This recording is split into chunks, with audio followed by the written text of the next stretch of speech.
دارن توی توسعه شاخ و برگ، چند برابر میکنن گل رو، چند برابر میکنن باردهی رو افزایش میدن، ضد بیماری هستن، آفت‌ها و بیماری ها رو کنترل میکنن. ببین همینجور که داره توی خاک در واقع با آب داره توی خاک نفوذ میکنه، شروع میکنن به تکثیر و گستردگی، جمعیتشون رو زیاد میکنن. یه کار خیلی خیلی مهم که اینا انجام میدن اینه که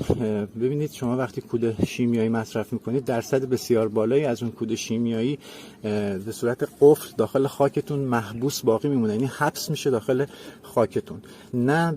با آب شسته میشه نه به مصرف گیاهتون میرسه. یعنی اینا حجم بسیار زیادی هستن که شما کودهای حالا ازوت، فسفر، آهن، چه میدونم پتاس، همه اینایی که شما میدید 30-40% حالا حساب کن تو این چند سال چقدر کود شیمیایی به خاکت دادی و چه حجم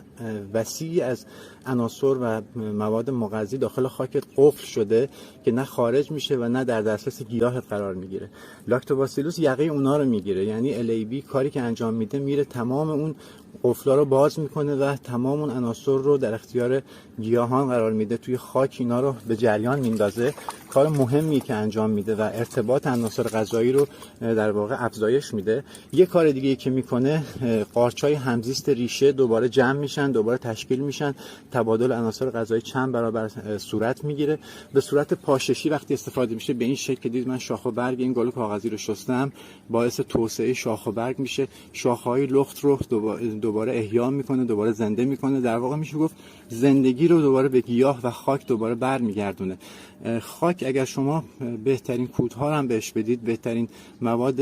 کودهای شیمیایی رو در اختیارش بذارید یا هر کودی میخواد باشه، تا نتونه گیاه دریافتش بکنه، تا اون ارتباط برقرار نشه و گیاهتون نتونه اون مواد رو بخوره، هیچ ارزشی اونا ندارن و چه بسا اینکه شما خیلی وقتا کودهاتون رو به این شکل دارید هدر میدید. باید یک باز کننده باشه، باید یک چیزی باشه اون وسط که بتونه اون ارتباط رو برقرار کنه و اشتهای گیاه رو به اصطلاح باز بکنه که بتونه حد اکثر دریافت رو از ریزمغذی‌ها و مواد غذایی داشته باشه. این سرم‌های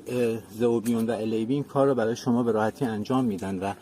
ضمن اینکه حالا هم میتونید باهاشون کمپوست درست کنید، همین که میتونید باهاشون آبیاری کنید، همین که میتونید نگاه نشونتون دادم میتونید شاخ و برگ رو کامل شستشو بدید و با آب آبیاری وقتی وارد بشه در واقع دریافت کود رو چند برابر میکنه. ضمن اینکه خودش بسیار عناصر مغذی داره، هم توی ملاس نیشکر کش شده، ملاس بسیار قویه، خیلی عناصر مفید و متنوعی داره. ضمن اینکه حالا عصاره زئولیت و چیزهای دیگه‌ای که درون زئوبیون وجود دارن، همه اینا ریزمغذی‌های بسیار با ارزشی دارن که شما حین استفاده از این سرم‌ها در واقع یک تغذیه بسیار عالی رو هم به محیط ریشه و